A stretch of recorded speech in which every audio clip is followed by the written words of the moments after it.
नमस्कार दोस्तों। आज समाजशास्त्र का एक अगला प्रश्न देखते हैं, एक अगला टॉपिक जिसका नाम है, आपको स्क्रीन में जैसे दिख रहा है, समाजशास्त्र का उद्भव, ओरिजिन ऑफ सोशियोलॉजी। ठीक है, आज इस टॉपिक को हम प्रश्न उत्तर के माध्यम से कवर करेंगे कि कैसे समाजशास्त्र की उत्पत्ति हुई है। तो जैसे देख लीजिए, आपका प्रश्न है, जैसे सिविल सर्विस के एग्जाम में ऐसे क्वेश्चन आपको दिख जाएंगे शॉर्ट नोट्स। ज़्यादातर ऐसे क्वेश्चन शॉर्ट नोट्स के लिए आते हैं, लॉन्ग क्वेश्चन में नहीं आते हैं। लॉन्ग क्वेश्चन में, और अगर लॉन्ग क्वेश्चन इनको देना होगा तो कुछ और इसमें कुछ और पहलुओं को भी ऐड करेंगे। तो जैसे देख सकते हैं, समाजशास्त्र के उदय में यूरोप के आधुनिकीकरण की संलग्नता किस प्रकार है। ठीक है, मतलब कि समाजशास्त्र के उदय में यूरोप में जो आधुनिकीकरण आया था उसके वो किस प्रकार से इसके साथ जुड़ा हुआ है।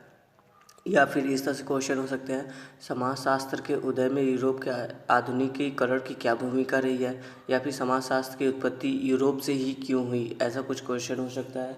इसी तरह से मतलब जो भी क्वेश्चन बनेगा मतलब समाजशास्त्र की उत्पत्ति या उदय के साथ ही होंगे। ठीक है, और बाकी उसी को थोड़ा सा घुमा कर क्वेश्चन आपसे पूछा जाता है। सामान्यतः ऐसे प्रश्न 150 शब्द में होते हैं, लेकिन लॉन्ग होता है तो इसमें कुछ और ऐड होगा, उसके साथ ये 250 शब्द पे आपके चले जाएंगे।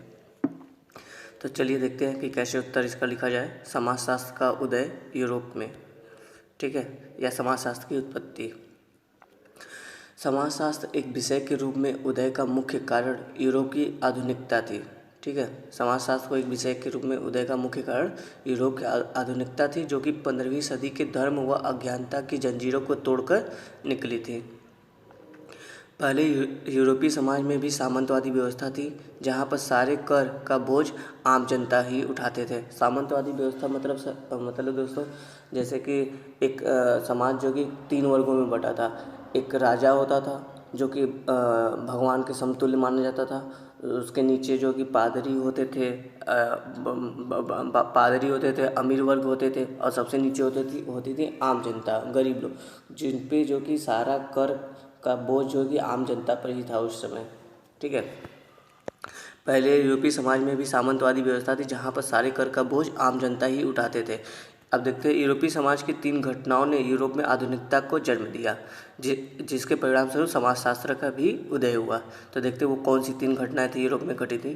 पहला है जैसे वैज्ञानिक क्रांति, फ्रांसीसी क्रांति, ब्रिटेन की औद्योगिक क्रांति। तो अब बारी बारी से इन तीनों को देखते हैं कि किस तरह से इसने यूरोप में आधुनिकता को प्रकट किया।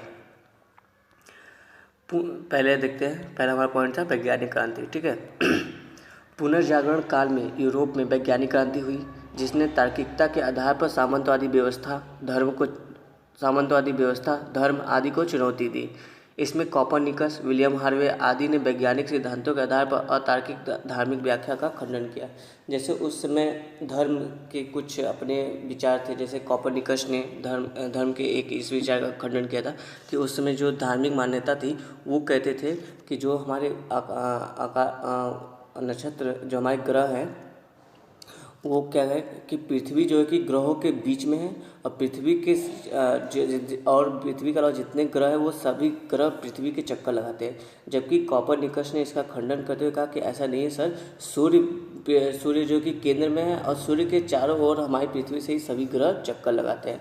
इसी तरह विलियम हार्वे ने भी आप जानते ही होंगे, रक्त की खोज की थी, रक्त के स्ट्रक्चर के बारे में, जिससे ये हुआ कि जो विभिन्न बीमारियां लोगों की मृत्यु हो रही है, इससे लोगों का पता चला कि किस कारण से कौन रक्त की संरचना से पता चलता है कि कौन कौन से रोग आप किसी व्यक्ति को हुए। आज भी आप ब्लड सैंपल देते हो तो पता चलता है ना कि आपके शरीर में कौन सा रोग है। उसी तरह से तो इससे क्या, उस समय जो धर्म की मान्यता थी कि आपने कुछ अच्छा काम नहीं किया या आपसे भगवान रुष्ट हो गए, इसलिए आपकी मौत हो गई। लेकिन विलियम हार्वे ने इसको खारिज करते हुए बताया कि ऐसा कुछ नहीं है, ये किसी रोग से ग्रसित होने के कारण ऐसे व्यक्ति की मौत हुई है।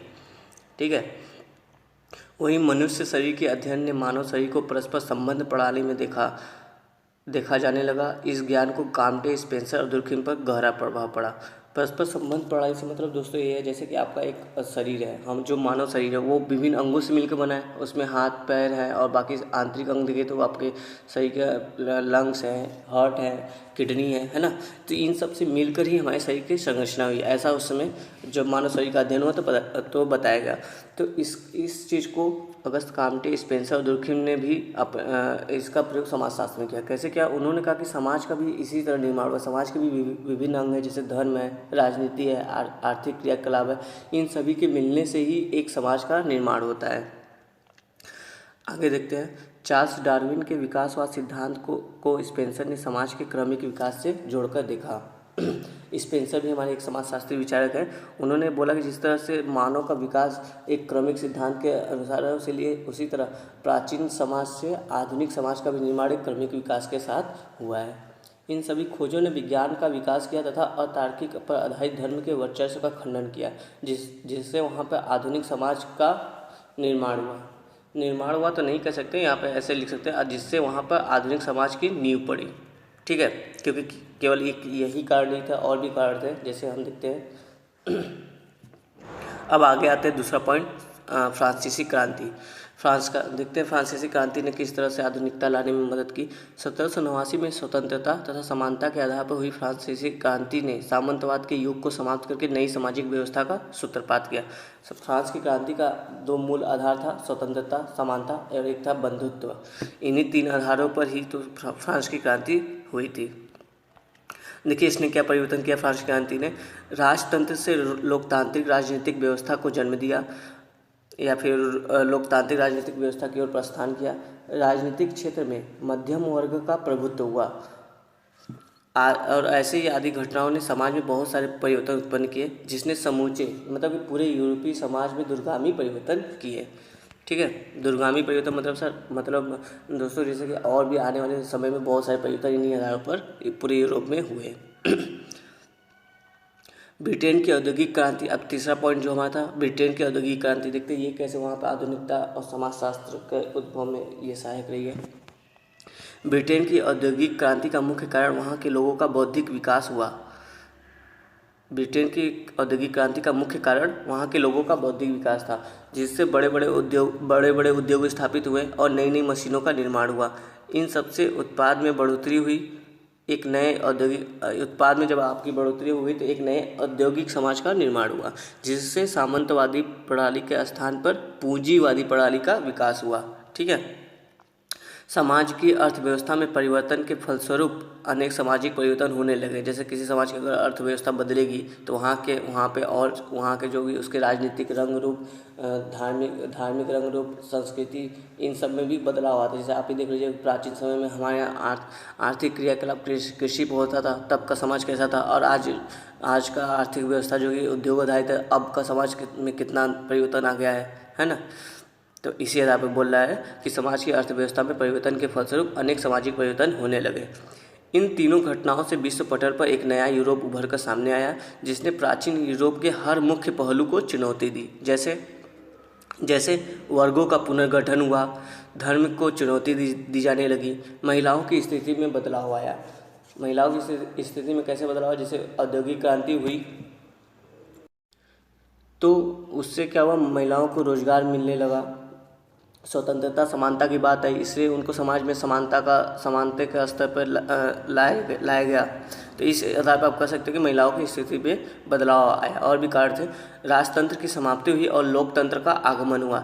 समाज अब तार्किकता के आधार पर विचार करने लगे। अब ऐसा नहीं कि जो धर्म कह रही बस उसी आधार पर आँख मूंद कर विश्वास कर ले। धर्म की बात को हम सुनेंगे पर उसको तर्क पे कस कर देखेंगे, अगर वो सही होता है तभी हम उसकी बात को समझते हैं और मानते हैं। ठीक है, उपरोक्त घटनाओं ने समाज के इन नवीन परिस्थितियों पर विचार करने हेतु बुद्धिजीवियों को प्रेरित किया और समाजशास्त्र के उद्भव की पृष्ठभूमि तैयार की। ये जो इतने सारे परिवर्तन हुए इन तीन क्रांति के कारण, जो वहाँ पे उस समय के विचारक थे या बुद्धिजीवी थे, उन्होंने इन सभी चीज़ों को फिर से एक नए पहलू से देखना शुरू किया और इसी आधार पर बताया कि ये तो समाज, हम लोग का जो समाज था पहले की अपेक्षा अब तो पूरी तरह से बदल गया है। इसी आधार पर इन्हीं सब चीज़ों का अध्ययन करने के लिए समाजशास्त्र के उद्भव की शुरुआत होती है यहाँ